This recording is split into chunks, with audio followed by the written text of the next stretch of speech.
Notes 271. Perubahan Lily. Usai sarapan bersama Miulin, Jian Chen pergi ke anjungan kapal untuk menikmati hembusan angin laut. Selama beberapa hari di kapal ini juga Jian Chen selalu melakukan hal yang sama. Dibutuhkan 6 hari untuk sampai ke daratan Provinsi Naga Petir dengan kapal besar asosiasi. Waktu tersebut ia habiskan untuk bersantai dan juga berlatih ketika di kamar. Para pendekar bayaran yang disewa asosiasi tampak sudah biasa melihat Jian Chen berdiri anjungan kapal. Setahu mereka Jian Chen akan melakukan demikian selama beberapa jam. Mata Jian Chen memandang ke laut yang seperti tak berujung.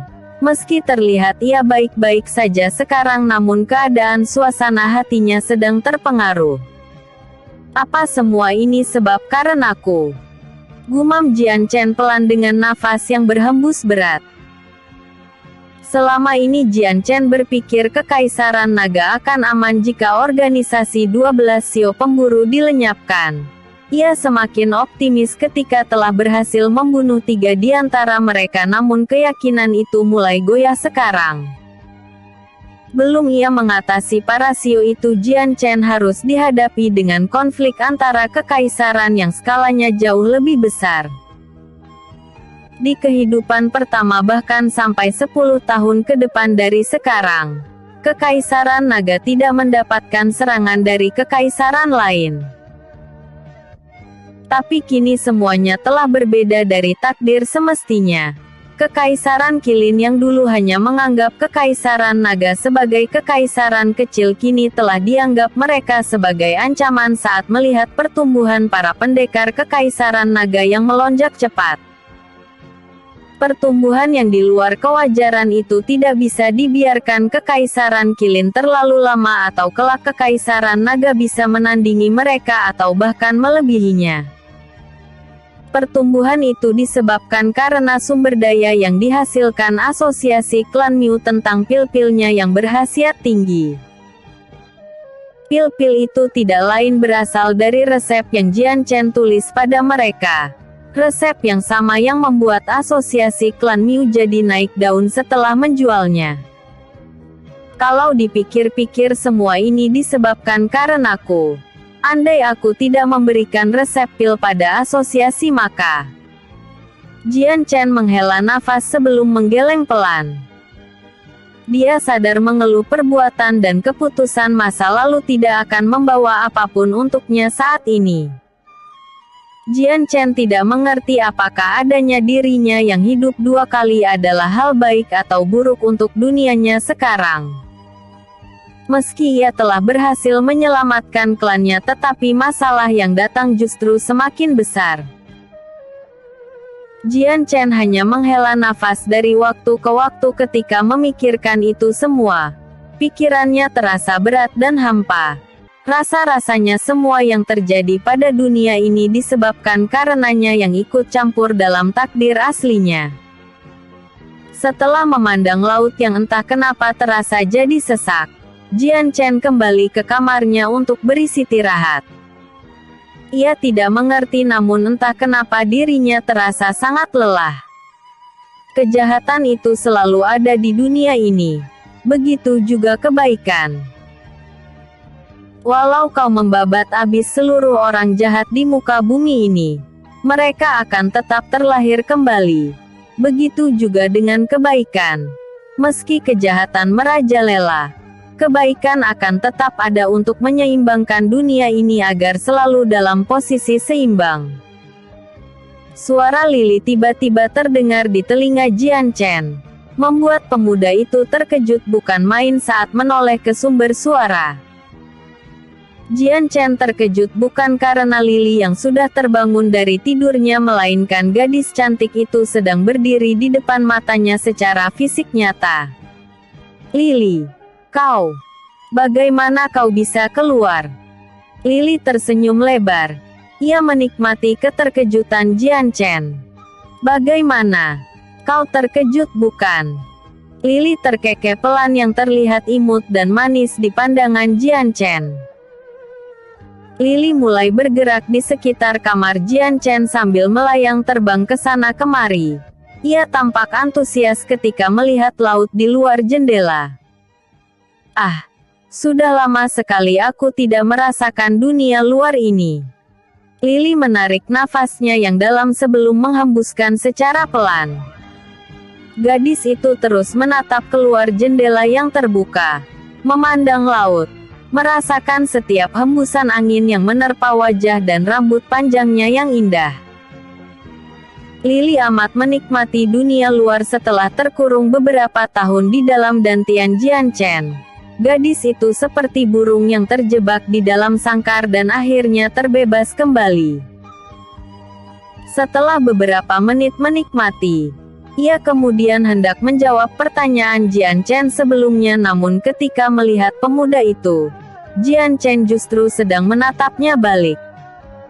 Ekspresi Lily langsung berubah jadi ketus. Jika kau terus menatapku dengan mesum seperti itu, kujamin matamu tidak akan bisa melihat lagi. Jian Chen nyengir lebar. Sampai sekarang pun ia masih belum terbiasa dengan kecantikan Lily. Sebenarnya kesan Jian Chen pada Lily cukup diwajari. Gadis itu benar-benar memiliki kecantikan yang di level berbeda pada perempuan pada umumnya. Sulit rasanya bagi laki-laki seperti Jian Chen untuk berpaling dari keindahan parasnya. Lily memiliki wajah yang manis, berkulit putih seperti salju dengan sepasang iris mata merahnya. Lily juga memiliki rambut panjang yang terurai dengan indah. Dengan kombinasi gaun merah dan kulitnya yang putih, Lily bak seperti dewi kecantikan yang turun dari langit. Jadi bagaimana kau bisa keluar dari alam dantianku? Jian Chen mencoba mengubah topik pembicaraan agar Lily tidak menatapnya dengan tajam seperti itu. Ia mengakui kesalahannya karena sempat melihat lekuk tubuh gadis itu. Lily mendengus pelan. Aku menggunakan kekuatanku agar bisa keluar dari sana. Jian Chen mengerutkan dahi. Tidak terlalu mengerti jawaban singkat gadis itu. Intinya, dulu aku tidak bisa melakukan ini karena kekuatanku yang masih lemah, namun setelah berada di ranah alam raja, aku bisa keluar dari alam dantianmu sesaat dengan cara paksa seperti ini. Cara paksa. Lily mengangguk. Bisa dibilang aku memerlukan tenaga dalam yang besar untuk bisa keluar dari dirimu. Sebenarnya ada cara yang lebih mudah agar aku keluar tanpa mengeluarkan kekuatanku, yaitu dengan sedikit bantuanmu. Lily menjelaskan jika Jian Chen mempelajari sebuah teknik yang bernama teknik gerbang dimensi. Lily dapat keluar dari alam dantian Jian Chen sesuka hatinya dan juga tidak memerlukan tenaga dalam yang besar seperti yang sekarang ia lakukan. Meski begitu, Lily di dunia luar juga mempunyai batas waktu tertentu. Setelah waktunya habis, dia akan terhisap kembali ke alam dantian Jian Chen. Alasan Lily sekarang langsung muncul karena ingin mencoba kekuatannya. Terlebih ia melihat suasana hati Jian Chen tidak terlalu baik saat itu. Aku belum terbebas dari alam dantianmu. Seperti yang kukatakan, aku membutuhkan sesuatu yang ada di duniaku agar bisa lolos dari penjara kristal hijaumu itu. Lily melipat tangannya di dada, menyudahi penjelasannya. Lalu kenapa kau tidak mengajariku cara membuka gerbang dimensi jika ingin cepat keluar seperti sekarang? Tidak bisa. Kekuatanku harus mencapai alam raja untuk bisa keluar dari gerbang dimensi. Jian Chen mengangguk mengerti. Ini berarti jika Lily ingin keluar dari alam dantiannya, Jian Chen harus mengaktifkan gerbang dimensi yang akan diajarkan gadis itu nanti. Lily juga mengatakan ia bisa keluar dari dantian Jian Chen secara paksa jika dirinya dalam keadaan darurat. Episode sebelumnya, Eps 270, Kekuatan Dua Kekaisaran. Episode berikutnya, Eps 272. Kelompok naga ombak. 272. Kelompok naga ombak. Aku tidak mempunyai kata-kata manis untuk bisa mengobati perasaan hampa di hatimu, tapi yang pasti, kejahatan dan kebaikan seperti sisi koin yang sama. Keduanya akan selalu ada dan tak bisa dihilangkan walau hanya salah satu dari keduanya. Oh, apa kau sedang menghiburku? Lily mendengus. Tentu saja tidak. Aku hanya tidak mau melihat wajahmu berlipat jelek seperti itu. Jian Chen memegang wajahnya dengan tangan. Baru pertama kali ada seseorang yang berkata demikian. Jian Chen yakin wajahnya tidak setampan yang dibayangkan Lily, tetapi setidaknya parasnya tidak bisa disebut jelek. Kau memang tidak jelek, tetapi raut wajahmu sangat buruk ketika memikirkan sesuatu yang bukan masalahmu. Lily berkata cemberut ketika Jian Chen malah meresapi perkataan kiasannya. Aku mengerti. Kau memang benar. Tidak sepatutnya setiap kesalahan di dunia ini disalahkan karenaku. Lily mengangguk sebelum tiba-tiba ia menguap pelan. Ah, belum juga 1 jam aku keluar namun tenaga dalamku sudah hampir habis. Lily mengeluh sebelum akhirnya berubah menjadi asap hitam. Ia kembali ke alam dantian Jian Chen. Aku akan tidur beberapa jam untuk memulihkan tenaga dalamku. Setelahnya aku akan mengajari teknik gerbang dimensi yang kubicarakan sebelumnya. Setelah itu suara Lily tidak terdengar lagi. Jian Chen asumsikan bahwa gadis itu sudah tidur kembali. Satu hal yang baru Jian Chen ketahui. Jika Lily kehabisan banyak tenaga dalam maka ia harus tertidur untuk memulihkannya dengan cepat. Jian Chen merasa suasana hatinya sudah membaik ketika berbicara Lily. Ia ingin bermeditasi untuk menenangkan pikirannya saat tiba-tiba ada suara keributan dari luar kapal. Apa yang terjadi? Jian Chen tidak bisa berkonsentrasi ketika suara kegaduhan itu semakin keras. Tak lama kemudian ada ketukan pintu dari kamar. Jian Chen membukanya dan menemukan seorang pelayan datang dengan nafas yang terputus-putus. Tuan muda, ada sesuatu yang terjadi di luar. Ketika Jian Chen pergi ke geladak kapal, sudah ada banyak pendekar asosiasi yang sudah berdiri di sana. Miu Lin juga tak kalah ikut. Tuan muda Jian, sepertinya mereka bukan kapal dagang atau sejenisnya, bukan?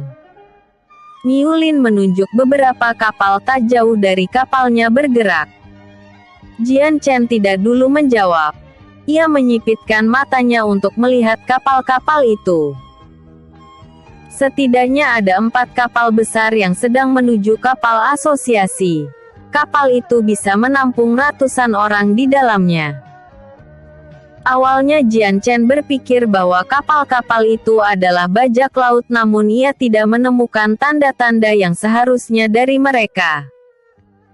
Satu hal yang pasti, kalaupun mereka bajak laut, seharusnya tidak ada kelompok bajak laut sebesar itu di Kekaisaran Naga. Kapal-kapal mereka bergerak dengan cara yang tidak wajar. Kecepatannya sesuatu yang seharusnya tidak dimiliki sebuah kapal besar. Firasat Miu Lin memburuk. Ia merasa 4 kapal itu tidak berniat baik saat menuju kapalnya. Saat jarak antara keduanya sudah mendekat, salah satu dari 4 kapal itu tiba-tiba menembakkan hujan panah ke kapal asosiasi.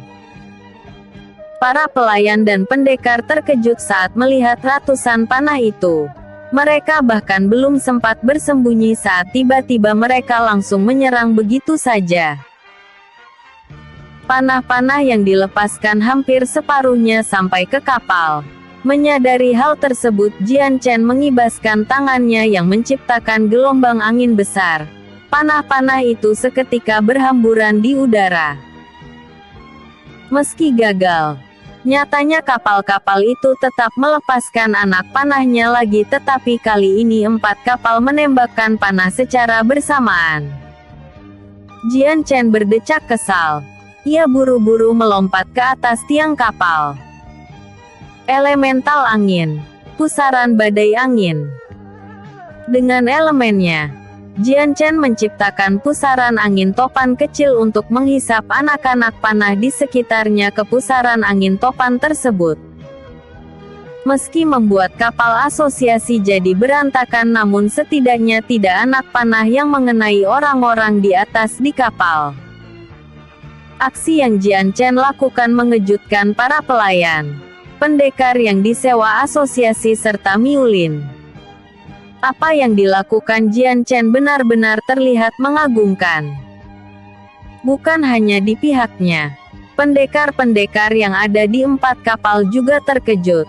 Mereka baru pertama kali melihat elemen angin bisa menciptakan angin topan seperti itu. Walau gagal lagi mereka mencoba menyerang dengan ratusan anak panah kembali, tetapi tetap saja Jian Chen dengan mudah menghancurkan panah-panah tersebut. Apa maksudnya ini? Mereka berniat menghancurkan kapal ini.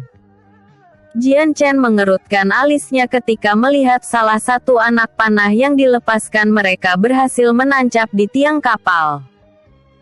Anak panah itu sudah dibakar oleh pemiliknya.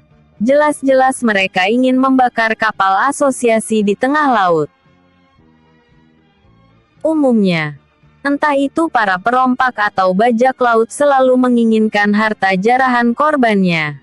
Baik itu harta penumpang atau kapalnya sendiri, namun apa yang dilakukan 4 kapal itu jelas sekali tidak menginginkan harta asosiasi melainkan menghancurkan semuanya.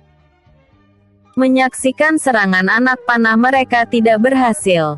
Mereka kemudian melaporkan pada ketuanya. Ketua, bagaimana ini?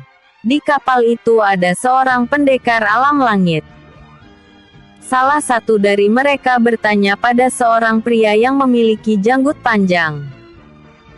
Kita sudah memperkirakannya sejak awal. Tidak perlu panik. Kita gunakan cara kedua untuk menghancurkan kapal tersebut. Ucap pria berjanggut itu. Ia adalah pemimpin dari 4 kapal tersebut. Pria berjanggut tersebut merupakan ketua dari kelompok naga ombak di Kekaisaran Qilin. Setelah diberikan misi oleh Yang Tian, kelompoknya langsung bergerak untuk menghadang kapal asosiasi dan membunuh orang-orang di dalamnya. Mendengar perintah dari ketuanya, bawahannya itu segera memberikan sinyal dengan melepaskan kembang api ke udara. Meski hari masih siang, kembang api itu tetap terlihat oleh 3 kapal yang lain. Mereka melepaskan kembang api. Ini benar-benar tidak bagus. Jian Chen sudah kembali dan mendarat di samping Miulin. Tuan Muda Jian, siapa sebenarnya mereka? Aku juga tidak mengetahuinya, tapi yang pasti mereka berniat menghancurkan kapal ini. Perkataan Jian Chen membuat semua orang terkejut. Mereka sama sekali tidak pernah menduga ada yang cukup gila menyerang kapal asosiasi di tengah laut seperti ini. Saat mereka kembali melihat ke arah kapal naga ombak, para pendekar yang ada di atasnya mulai terjun dan mendarat di permukaan air. Jadi mereka adalah kumpulan para pendekar tingkat tinggi. Cukup menarik. Jian Chen mengelus dagunya melihat anggota-anggota dari kelompok naga ombak bisa berdiri di atas air. Setidaknya untuk melakukan hal tersebut harus berada di tingkat pendekar alam kehidupan dengan memiliki kemahiran pengendalian tenaga dalam yang tinggi. Pengendalian tenaga dalam tersebut agar mereka bisa tetap seimbang dengan gelombang air laut yang kadang naik turun. Jumlah setiap kapal menurunkan puluhan pendekar di atas permukaan air laut. Jika ditotalkan semuanya maka ada sekitar 300-an lebih pendekar dari kelompok naga ombak. Mereka kemudian melakukan gerakan seperti tarian yang dilakukan secara berirama.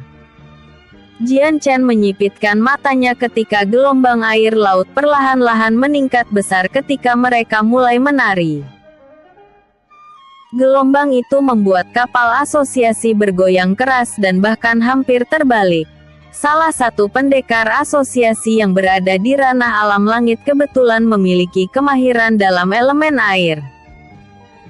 Dengan teknik khususnya, dia menghentakkan kakinya ke kapal dan seketika kapal itu tidak bergoyang lagi. Air di bawahnya pun menjadi tenang. Jian Chen tersenyum tipis. Ia menyadari pendekar-pendekar yang disewa asosiasi bukanlah pendekar alam langit sembarangan. Belum Miulin dan lainnya merasa tenang. Kelompok naga ombak melakukan sesuatu yang berbeda lagi. Kali ini dapat menghancurkan kapal asosiasi dengan singkat.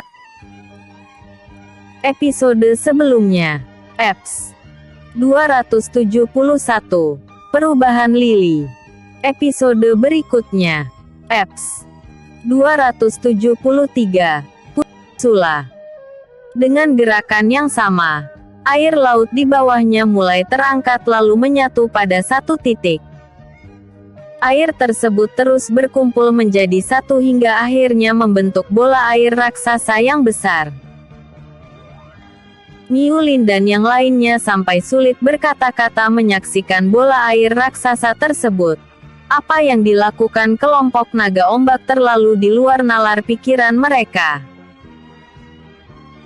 Belum selesai keterkejutan pada pembentukan bola air tersebut, Miulin kemudian dikejutkan dengan bola air yang bergerak ke arah kapalnya bagai sebuah meriam yang ditembakkan.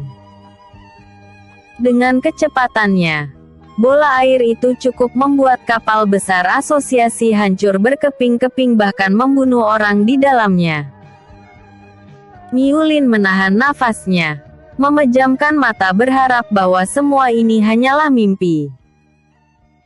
Bola air itu semakin bergerak dengan kecepatan signifikan. Ketika tidak ada harapan lagi, Jian Chen turun dari kapal dan berjalan menghampiri bola air tersebut. Jian Chen mengeluarkan dua pedang pusaka kembar yang dimilikinya. Pedang berwarna hitam dan putih yang ia ambil dari Sio Kuda beberapa waktu lalu. Ketika jarak Jian Chen dan bola air itu semakin menipis, ia menghunuskan pedang aturan ke bola air tersebut. Pedang yang sama langsung menghisap bola air raksasa itu ke dalam pedang aturan Jian Chen. Karena bola air itu terbuat dari tenaga dalam, Jian Chen dapat dengan mudah menghisap semua airnya. Dalam waktu singkat Jian Chen berhasil menghilangkan bola air itu. Membuat kelompok naga ombak terkejut bukan main, namun sebelum mereka bertindak sesuatu Jian Chen sudah melakukan yang lain.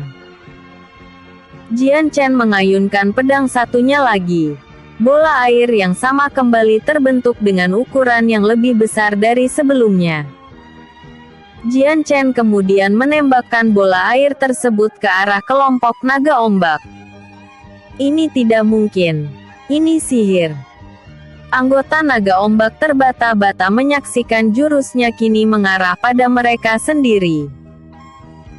Ketua naga ombak juga sama terkejutnya. Ia kemudian mengeluarkan sebuah pusaka dari cincin ruangnya berupa trisula berwarna perak.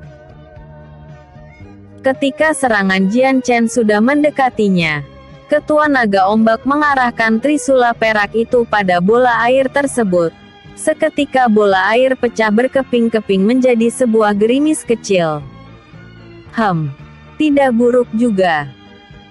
Jian Chen melirik pedang hukum yang dipegangnya. Teknik yang dikeluarkan pedang itu benar-benar mirip dengan teknik kelompok naga ombak. Jian Chen melihat salah satu dari mereka memisahkan diri dan mulai bergerak ke arahnya. Jian Chen melihat orang tersebut memiliki kultivasi di alam langit juga. Berada di tahap 8. Kurasa kelompok mereka tidak biasa. Setelah membaca beberapa informasi dari mata-mata yang mengikuti Kaisar Naga, Jian Chen lebih mengetahui kekuatan dari pendekar Kekaisaran Qilin. Alam langit di tahap 7 ke atas bisa dibilang merupakan 30 jagoan kekaisaran Qilin. Jian Chen menebak orang di depannya adalah satu dari jagoan tersebut. Aku terkejut ada seseorang yang memiliki pusaka seperti itu di Kekaisaran Naga. Aku ingin memilikinya. Orang tersebut tersenyum penuh makna pada Jian Chen. Ia menyadari apa yang Jian Chen lakukan bukan berasal dari kekuatannya melainkan pedang pusaka yang dipegang pemuda itu. Jian Chen tersenyum tipis. Aku juga melihat pusakamu sangat menarik. Sepertinya dia juga mempunyai kekuatan istimewa bukan? Jian Chen dan Ketua Naga Ombak tertawa bersamaan. Ia tidak menjawabnya tetapi tidak juga menyela tebakan Jian Chen. Pusaka Trisula yang dipegang Ketua Naga Ombak memang memiliki kemampuan khusus yaitu dapat mengendalikan air. Sebab itu kelompoknya di Kekaisaran Qilin sangat terkenal dan paling ditakuti di lautan. Ketua Naga Ombak tiba-tiba langsung menyerang Jian Chen ketika pemuda itu terlihat lengah. Meski sedikit terlambat menyadari Jian Chen berhasil menghindari serangan dadakan tersebut. Ia kemudian balik menyerang Ketua Naga Ombak dengan teknik kedua pedangnya. Keduanya beradu jurus. Nyatanya meski Trisula yang dipegang Ketua Ombak sangat berat tetapi permainannya tetap lincah dan tajam. Sayangnya di hadapan dengan permainan pedang Jian Chen, ia tatap kalah dan mulai di posisi bertahan bahkan sedikit demi sedikit Jian Chen mulai mendesaknya. Apa hanya segini kemampuanmu? Heh. Jian Chen tersenyum mengejek saat berhasil melukai pipi Ketua Naga Ombak. Ketua Naga Ombak semakin murka. Ia mengalirkan tenaga dalam yang besar pada pusakanya membuat serangnya semakin kuat dan cepat. Setelah beberapa serangan, Ketua Naga Ombak menyadari ada yang salah dengan tenaga dalamnya yang berkurang secara signifikan. Ketika melihat Jian Chen, ia menemukan pemuda itu tersenyum penuh makna padanya. Ekspresi Ketua Naga Ombak menjadi tegang. Ia buru-buru mengambil jarak dengan Jian Chen sejauh mungkin. Kau, jangan bilang. Kenapa terkejut? Bukankah pusakamu juga sama uniknya? Jian Chen tertawa kecil. Ketua Naga Ombak berusaha menenangkan dirinya. Ia baru pertama kali menemukan pusaka yang bisa menyerap tenaga dalam lawannya. Ketua Naga Ombak menyadari kontak fisik tidak akan berhasil jika melawan Jian Chen namun ia masih mempunyai cara untuk mengalahkannya yaitu menggunakan kemampuan khusus Trisula itu. Dengan mengalirkan tenaga dalam yang tidak sedikit pada pusakanya, Ketua Naga Ombak lalu menancapkan Trisulanya pada air laut. Jian Chen mengerutkan dahi saat tiba-tiba air di dekat Ketua Naga Ombak mulai membentuk sebuah tentakel air. Dengan mengayunkan Trisulanya, tentakel-tentakel itu menjadi hidup sebelum kemudian bergerak menyerang Jian Chen.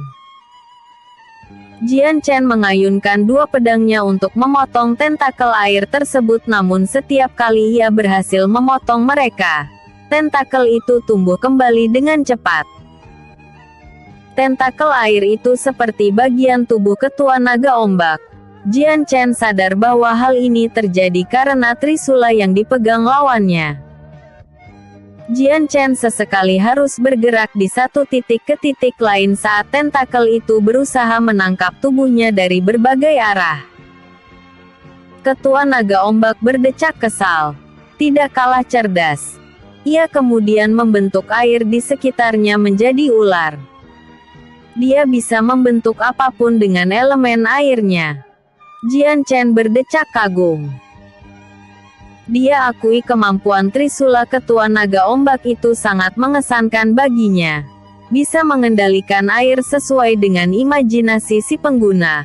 Hal ini membuat Jian Chen semakin tertarik memiliki pusaka tersebut. Jian Chen melakukan perubahan jenis pada dua pedangnya yang seketika pusakanya terselimuti elemen angin. Jian Chen kemudian bergerak cepat pada ular-ular tersebut lalu memotong kepala mereka satu persatu. Meskipun terbuat dari air, Jian Chen yakin memotong ular tersebut tidaklah mudah meski menggunakan pusaka yang tajam sekalipun. Sebab itu ia melakukan perubahan jenis. Dalam beberapa kali ayunan pedangnya, ular-ular yang diciptakan ketua naga ombak mulai berkurang sedikit demi sedikit. Kali ini ular itu tidak bisa meregenerasi tubuhnya walau terbuat dari air sekalipun. Ketua naga ombak merapatkan giginya kesal. Untuk menciptakan ular-ular tersebut ia harus menggunakan hampir separuh tenaga dalamnya, namun Jian Chen masih dengan mudah mengalahkan mereka. Apa kau tidak bisa membentuk yang lain?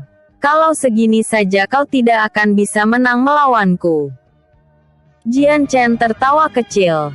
Kau belum mengetahui kekuatan asliku. Ketua naga ombak semakin geram. Ia mengayunkan trisulanya pada Jian Chen. Ketua naga ombak kali ini membuat air laut di sekitarnya bergetar sebelum terkumpul dan membentuk seekor paus raksasa. Ketua naga ombak kemudian mengarahkan paus tersebut pada lawannya. Paus itu membuka mulutnya yang besar dan bersiap melahap tubuh Jian Chen. Menyaksikan hal tersebut, Jian Chen tidak bisa tinggal diam saja. Ia mengalirkan tenaga dalam yang sangat besar pada kedua pedangnya lalu mengayunkannya secara kuat. Pedang Jian Chen seketika memotong udara, menciptakan gelombang angin yang tajam dan membelah ikan paus itu menjadi dua. Tidak hanya di sana, gelombang angin yang sama juga membelah perairan. Ketua naga ombak buru-buru menghindar ketika melihat serangan tersebut mengarah padanya juga, namun ia tidak menyadari. Gelombang angin Jian Chen sampai pada anggota di belakangnya lalu membelah salah satu kapal besar mereka menjadi dua. Suka dengan cerita ini? Yuk beri dukungannya, minimal dengan like. Episode sebelumnya, Eps 272, Kelompok Naga Ombak. Episode berikutnya, Eps 274, Laut Merah. 274, Laut Merah. Ketua naga ombak meneguk ludah setelah melihat serangan Jian Chen yang begitu dahsyat.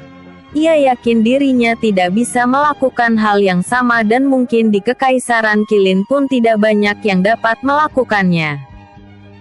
Kekuatan gelombang angin Jian Chen setidaknya memerlukan tenaga dalam yang cukup besar untuk melakukannya. Ketua naga ombak kemudian menyadari bahwa Jian Chen adalah seorang pendekar ahli tenaga dalam. Dari kekuatan yang dia lepaskan setidaknya ia memiliki 3000 lingkaran. Ini benar-benar tidak bagus. Ketua naga ombak mempunyai firasat buruk jika terus melawan Jian Chen. Dirinya saja yang sebagai pendekar ahli tenaga dalam hanya memiliki sebesar 2000 lingkaran tenaga dalam saja. Ketua naga ombak berniat akan memberikan serangan terakhirnya sebelum ia kabur. Jian Chen tersenyum sinis saat melihat sorot mata ketua naga ombak itu yang tidak lagi memiliki niat bertarung dengannya. Kau ingin kabur? Sebaiknya kau lupakan itu karena aku tidak akan membiarkan kalian semua lolos. Jantung ketua naga ombak berhenti sejenak ketika Jian Chen membaca isi pikirannya dengan tepat. Huff, memang kenapa? Kau tidak akan bisa menahanku di sini. Dengan memainkan tongkat trisulanya bersamaan dengan tarian, ketua naga ombak membuat ombak laut yang tinggi. Jian Chen mengerutkan dahi. Ombak laut setinggi itu cukup untuk membuat sebuah desa tersapu bersih. Jian Chen ingin melakukan sesuatu tetapi ketua naga ombak mengayunkan trisulanya kembali. Seketika ombak tingginya mulai menerjang ke arahnya dan kapal asosiasi sementara ketua itu melarikan diri ke arah sebaliknya. Sial! Jian Chen berdecak kesal. Dengan ombak setinggi dan sebesar itu ia juga tidak bisa menerobosnya dengan mudah. Aku sebenarnya tidak ingin melakukan ini di tengah laut tetapi kau justru memaksaku. Jian Chen melepaskan hawa dingin di tubuhnya. Ia menggunakan teknik elemen es tingkat tinggi yang seketika membuat air laut di sekitarnya membeku. Bukan hanya itu, tsunami yang dibuat ketua naga ombak langsung berhenti alias membeku di tempat. Jian Chen menciptakan air laut di sekelilingnya menjadi dataran es. Ketua naga ombak terkejut ketika Jian Chen melakukan demikian. Ia mempercepat larinya tetapi pemuda itu sudah bergerak ke arahnya dengan kecepatan yang tinggi. Dalam waktu singkat Jian Chen sudah berada di dekatnya. Ketua naga ombak menggigit bibir sebelum berbalik dan menyerang Jian Chen dengan tongkat trisula. Keduanya beradu jurus. Ketua naga ombak yang sejak awal kalah dalam pertarungan jarak dekat tidak bisa menandingi kecepatan pedang Jian Chen. Akhirnya dalam beberapa pertukaran serangan ia terlempar sebelum memuntahkan darah segara. Ketua naga ombak memegang luka sayatan pedang yang Jian Chen ukir.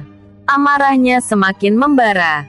Sudah lama sekali ada seseorang yang membuatnya sampai terluka seperti ini. Tunggu apa lagi? Bantu aku melawannya. Ketua naga ombak berteriak pada ratusan bawahannya yang semenjak tadi malah menonton. Bawahannya itu seketika tersadar. Mereka sebenarnya merasa enggan melawan Jian Chen apalagi setelah melihat kekuatannya namun dibanding melawan ketua mereka, bawahannya itu tidak berani membantah. Jian Chen tersenyum sinis ketika ketua naga ombak malah berlari ke arah kapalnya saat ratusan bawahannya menyibukkan dirinya. Sudah kubilang, kau tidak akan bisa lari dariku. Jian Chen tiba-tiba menghilang dari penglihatan lawannya, membuat anggota naga ombak yang mengepungnya jadi kebingungan. Ketika Jian Chen muncul kembali, ia sudah berada di dekat ketua naga ombak sambil mengayunkan senjatanya. Apa? Bagaimana Bi? Jian Chen mengayunkan pedangnya pada leher ketua naga ombak sebelum pria itu menyelesaikan kalimatnya. Seketika kepala ketua naga ombak terlepas dari tempatnya lalu terjatuh dan mengambang di permukaan air laut. Jian Chen menangkap trisula yang dipegang ketua kelompok tersebut sebelum memasukkannya ke dalam cincin ruang. Kini yang tersisa hanya bawahan ketua naga ombak yang sedang menatapnya dengan wajah pucat. Mereka sama sekali tidak pernah menduga, ketuanya yang paling terkenal di lautan Kekaisaran Qilin bisa terbunuh dengan demikian mudahnya. Ketua naga ombak cukup disegani bahkan oleh Kaisar Qilin sekalipun. Tidak ada yang menyangka, pendekar yang telah menyebabkan teror puluhan tahun di lautan itu kini terbunuh di kekaisaran kecil yang selalu mereka remehkan. Tatapan anggota kelompok naga ombak menjadi penuh ketakutan saat melihat Jian Chen, seolah mereka memandangnya seperti melihat hantu. Tidak perlu teknik khusus untuk melihat kekuatan asli Jian Chen. Mereka sudah menebak bahwa pemuda itu berada di ranah yang lebih tinggi dari alam langit. Jian Chen tidak menunggu ketakutan mereka melainkan langsung bergerak maju. Dengan dua pedang di tangan ia dengan cepat menghabisi para anggota kelompok naga ombak yang tersisa. Tidak lupa Jian Chen melepaskan hawa dingin di tubuhnya membuat mereka kesusahan untuk bergerak. Melihat Jian Chen dengan mudah menghabisi rekannya, para anggota kelompok naga ombak tidak berani melawan melainkan langsung melarikan diri menuju kapal. Kalian ingin pergi kemana? Jian Chen mendengus dingin saat beberapa dari lawannya sudah berada di atas kapal dan siap berlayar kembali. Jian Chen mengalirkan tenaga dalam pada pedangnya lalu mengayunkan pada kapal tersebut. Gelombang angin kuat tercipta dan menghantam kapal mereka menjadi dua. Jian Chen mengayunkan pedangnya kembali pada dua kapal tersisa. Ia menghancurkan kapal-kapal mereka sampai berubah menjadi puing-puing. Tentu saja para anggota naga ombak sudah turun dari kapal saat melihat gelombang angin kuat Jian Chen. Meski mereka bisa berdiri di atas air, namun hal tersebut harus mengeluarkan tenaga dalam. Jika tenaga dalamnya habis, maka mereka tidak bisa lagi berdiri di atas air. Hal tersebut membuat situasi mereka memburuk. Nyatanya Jian Chen tidak berhenti sampai kapal kelompok naga ombak hancur. Dia berlari ke arah mereka dan mengayunkan pedangnya, menghabisi anggota yang tersisa. Para anggota naga ombak sudah tidak memiliki niat bertarung. Mereka hendak berlutut dan menyerah, namun sesaat mereka mengurungkan niatnya saat melihat Jian Chen membunuhnya rekannya tanpa ampun. Sudah kubilang tidak ada akan yang lolos dari kalian di sini. Jian Chen tertawa lebar sambil menghabisi lawannya satu persatu. Para anggota naga ombak akhirnya melakukan perlawan terakhir mereka, berharap dengan jumlah bisa menekan Jian Chen, tetapi kenyataannya Jian Chen lah yang menekan mereka. Miu Lin dan lainnya yang sedang berada di atas kapal sampai kesulitan berkata-kata menyaksikan pembantaian yang dilakukan Jian Chen. Beberapa pelayan bahkan tidak kuat untuk melihat hal tersebut. Rasanya isi perut mereka ingin keluar. Jian Chen terus membunuh lawannya satu persatu lalu menyisakan pendekar yang terakhir. Biarpun mengetahui bahwa mereka kriminal yang berasal dari luar kekaisaran, tetapi Jian Chen ingin memastikan informasinya. Tidak sulit mendapatkan jawaban yang ia inginkan. Setelah mengetahui bahwa mereka adalah kelompok bajak laut dari kekaisaran Qilin yang dibayar untuk membunuh Miu Lin, Jian Chen sudah mendapatkan gambaran situasinya. Mengetahui Nona Lin ada di ibu kota hanya segelintir orang saja di klan Miu. Ini berarti ada sesuatu yang terjadi di Dana. Gumam Jian Chen mendengar penjelasan pendekar tersebut. Jian Chen memberikan kematian yang cepat pada orang terakhir. Ia tidak bisa membiarkan mereka hidup atau akan ada banyak korban nantinya. Air laut yang berwarna biru itu sudah berwarna merah saat Jian Chen menghabisi semua kelompok naga ombak yang terakhir. Ia kemudian berlari menuju kapal asosiasi kembali. Episode sebelumnya, Eps 273, Pusaka Trisula. Episode berikutnya, Eps 275.